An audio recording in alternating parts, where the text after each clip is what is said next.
안녕하세요. 명순의 교수입니다. 이 시간에는 발효란 에너지 변환이다 라는 주제로 설명을 해드리겠습니다. 이것을 이해하여야 대장에서 어떻게 영양을 흡수하고 영양이 없어 보이는 그런 음식을 먹고도 영양을 얻을 수 있는가, 그리고 발효를 시키면 왜 영양이 많아지는가, 이런 부분을 이해할 수가 있습니다. 자, 이 발효라는 것은 쉽게 얘기하면은 미생물이 증식하는 것이죠. 자, 김치나 막걸리나 청국장, 현미효소 다 발효 음식이죠. 이 미생물은 눈에 보이지 않기 때문에 그냥 우리는 발효되었다, 익었다 그렇게 표현을 하는데, 사실은 원래 없던 미생물이 크게 증식한 것입니다. 미생물이 증식했다는 것은 어떤 에너지 변환이 일어났다는 것이죠. 자, 그럼 그 미생물의 에너지, 즉 먹이가 있어야 되겠죠. 먹이가 없는데 미생물이 증식할 수는 없죠. 맹물에는 아무런 영향이 없기 때문에 전혀 미생물이 증식할 수가 없죠. 자, 그래서 썩지 않는 것입니다. 자, 썩거나 발효되는 것 다 미생물의 그 분해작용입니다. 즉 미생물이 증식하면서 그 음식을 분해를 하는 것입니다. 자, 그런데 그 영양이 많은 것일수록 그 미생물도 먹이가 많으니까 더 많이 증식을 하는 것입니다. 자, 그러면은 이 미생물이란 에너지 변환되어서 새로 생긴 물질들이라는 것이죠. 더 쉽게 이야기하면은 뽕을 먹고 뉘에가 성장하는 것과 똑같은 것입니다. 자, 뽕과 뉘에는 전혀 별개의 물질이죠. 뽕이 뉘에로 에너지 변환이 된 것이죠. 그럼 작물과 동물, 사람이 어떻게 이 미생물의 에너지 변환을 통해서 영양을 얻게 되는가, 그 이치를 설명해 드리겠습니다. 먼저 작물입니다. 우리가 작물을 잘 키우기 위해서는 영양을 넣어줘야 되죠. 그게 퇴비입니다. 자, 생풀을 퇴비로 만들려면 썩혀야 되죠. 자, 생풀을 아무리 나무 뿌리에 갖다 줘도 전혀 썩기 전에는 영양을 얻을 수가 없습니다. 자, 썩는다는 것은 미생물이 증식하면서 분해를 한 것입니다. 그게 썩은 퇴비입니다. 즉, 그 작물의 뿌리는 유기물, 풀로부터 직접 영향을 얻을 수가 없다는 것입니다. 즉, 미생물이 반드시 그 풀을 썩히면서 분해하면서 새로 만들어낸 물질들만 작물에 영향이 된다는 것입니다. 제가 읽었던 책 중에 이영문 선생이 쓰신 책에 이렇게 나와 있습니다. 작물의 뿌리는 유기물을 직접 먹는 게 아니고 무기물을 먹는다. 자, 이 말은 풀로부터 직접 영향을 얻는 게 아니고 그 풀을 썩히면서 생긴 새로운 물질들만 나무 뿌리에 흡수된다. 이런 의미입니다. 자, 무기물이란 바로 그 미생물과 미생물이 만들어낸 물질들입니다. 우리가 눈에 보이지 않죠. 썩는 과정은. 우리는 단순히 그냥 퇴비는 작물의 영양이다, 영양이 된다, 이렇게만 생각을 했지, 그 미생물이 중간에서 생풀, 즉 유기물을 분해해서 그 에너지 변환시킨 것만이 작물에 영향이 된다는 것을 이해하지 못했다는 것입니다. 자, 그러면은 가축, 즉 초식동물이죠. 소를 보면은, 자, 소는 풀만 먹고도 근육질 몸매가 됩니다. 자, 풀에는 단백질이 없는데 어떻게 그 근육을 만들 수가 있을까요? 그 이유는 장내 미생물이 그 풀을 발효시키면서 크게 증식을 합니다. 즉, 풀이 에너지 변환이 일어나는 것입니다. 소가 씹어서 삼킨 풀로부터 직접 영양을 얻는 게 아닙니다. 반드시 장내 미생물이 그 풀을 분해하면서 새로 만들어낸, 즉 에너지 변환해 준 것만 소에 장백을 투과해서 영양이 되는 것입니다. 그러니까 작물의 뿌리처럼 똑같은 원리라는 것이죠.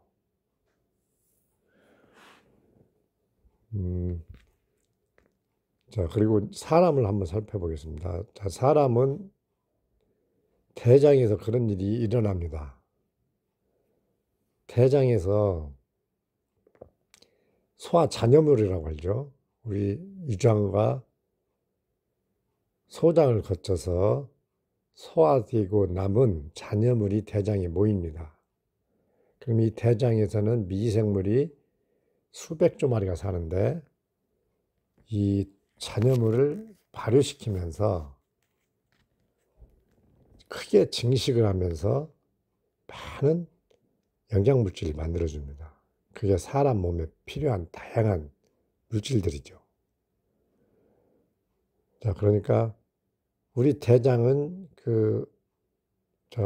위에서 내려온 소화 잔여물로부터 직접 영양을 뽑아가는 게 아니라는 것입니다.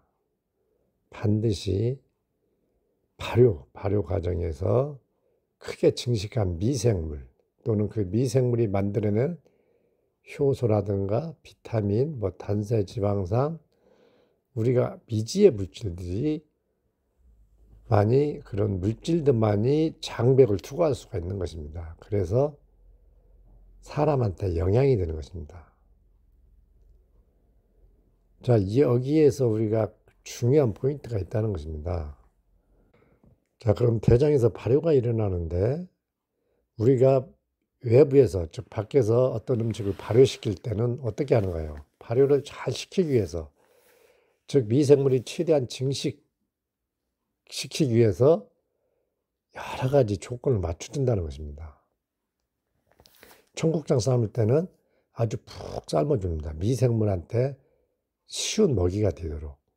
막걸리 담을 때는 다른 곡식보다는 백미를 익혀서, 생쌀로 아니고 익혀서 막걸리를 담습니다.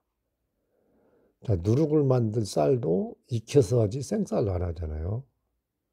자, 그 이유는 미생물한테 쉬운 먹이가 되도록 하기 위해서입니다.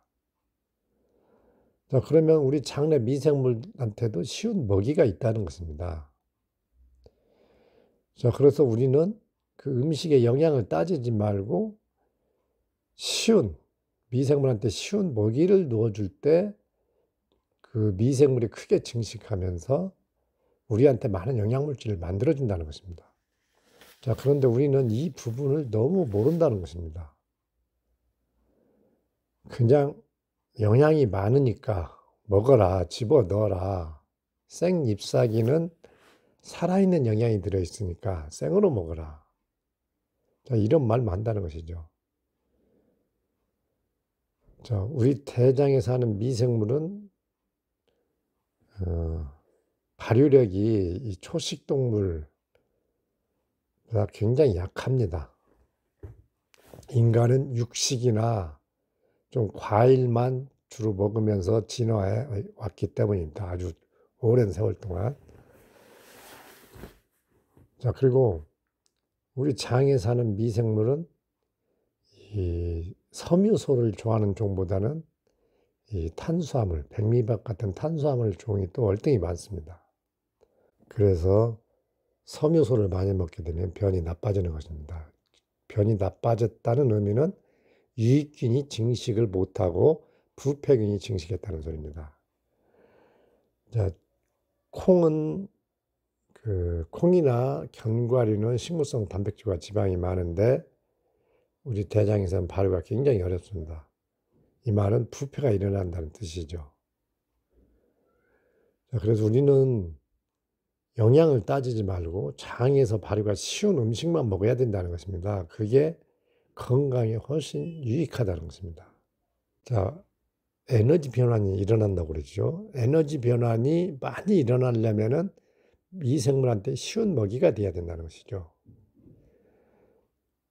자, 영양이 없어 보여도 그게 에너지 변환이 잘 일어나면은 거기서 우리는 영양을 얻게 된다는 것입니다. 그게 흰쌀밥. 흰쌀밥이 영양이 없어 보이지만 장내 유익균한테는 가장 쉬운 탄수화물이기 때문에 흰쌀밥만 먹고도 우리는 영양을 얻을 수 있다는 것을 이해를 해야 됩니다. 흰쌀밥은 뭐 설탕 덩어리다 이렇게만 비난을 할 것은 아니라는 것입니다. 우리는 왠지 생잎사귀, 샐러드 이런 게 참 영양이 살아있어서 좋을 것 같습니다. 자, 그런데 시래기는 말라 비틀어진 낙엽 같습니다. 자, 그런데 장내 미생물 입장에서는 생보다는 익힌 게 훨씬 쉽습니다. 삶고 말리면서 독소가 완전히 사라지고 그 섬유소가 부드러워졌기 때문입니다. 자, 그러면은 우리는 장내 유익균을 통해서 더 많은 영양을 얻을 수가 있는 것입니다. 생보다는. 자, 이렇듯이 우리가 건강에 좋은 음식은 그 음식 자체의 영양이 아니고 장에서 얼마큼 발효가 쉬운가에 달려 있다는 것입니다. 그래서 우리 선조들의 섭생을 보면은 장내 미생물이 뭔지 소화가 뭔지 몰랐어도 정확하게 장내 발효가 잘 되게, 즉 쉽게 얘기하면 변이 좋게 음식을 먹었다는 것입니다. 변을 나빠지게 하는 것들은 다 제거했다는 것입니다. 곡식의 껍질은 다 버렸고, 자, 콩은 그냥 밥에 놓아 먹는 것보다 청국장으로 만들어서 끓여 먹으면 대장에서 좀 발효가 더 쉬워집니다. 그래서 청국장, 된장으로 먹었다는 것입니다. 그리고 샘잎사귀는 거의 먹지 않고 반드시 발효시켜서 김치나 말린 나물 등으로 먹었다는 것입니다. 소가 겨울 내내 생초가 아닌 낙엽 같은 건초만 먹고도 영양 부족이 없이 사는 이유는 대장에서 에너지 변환이 일어났기 때문입니다. 즉 우리도 말린 나물을 먹고도 장내 미생물 덕에 많은 영양을 얻을 수가 있는 것입니다. 그러니까 꼭 생을 집착할 필요가 전혀 없다는 것입니다. 우리가 초점을 맞춰야 될 것은 변을 좋게 만드는, 즉 변이 좋아졌다는 것은 이 대장에 모인 소화 잔여물이 에너지 변환이 충분히 되었다라는 의미입니다.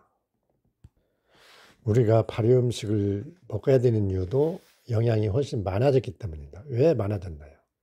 바로 에너지 변환이 일어났기 때문입니다. 즉 원물에 없는 영양이 생겼다는 뜻이죠. 예를 들면 막걸리는 흰쌀, 영양가가 없는 백미로 담았지만 막걸리가 좋은 술이 된 이유는 많은 영양물질이 새로 생겼기 때문입니다. 즉 흰쌀이라는 당질, 탄수화물을 소비하면서 수많은 수천억 마리의 미생물이 새로 생겼습니다. 이 미생물이 만드는 물질들이 바로 영양물질이 되었기 때문에 막걸리가 좋은 술이 된 것입니다. 영양이 많아지지 않았다면 좋은 술이 될 수가 없는 것이죠. 청국장, 된장, 김치가 좋아진 이유도, 즉 건강에 좋아진 이유도 바로 원물에 없는 다양한 영양들이 새로 생겼기 때문입니다. 현미호선을 드시면 살이 찝니다. 현미밥을 먹으면 살이 빠지지만 자, 살이 쪘다는 것은 많은 영양을 얻었기 때문입니다. 자, 현미를 발효시키면은 현미의 영양뿐만 아니고 현미의 당질을 먹어치우면서 많은 미생물이 증식을 합니다. 이 미생물이 바로 새로 생긴 영양이기 때문입니다. 자, 그래서 발효를 시키면 영양이 훨씬 많아진다.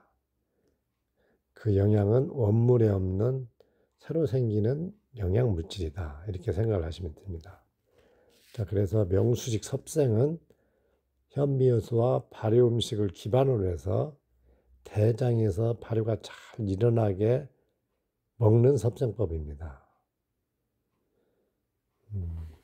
자, 여기까지 발효란 에너지 변화이라는 주제로 설명을 드렸습니다. 감사합니다.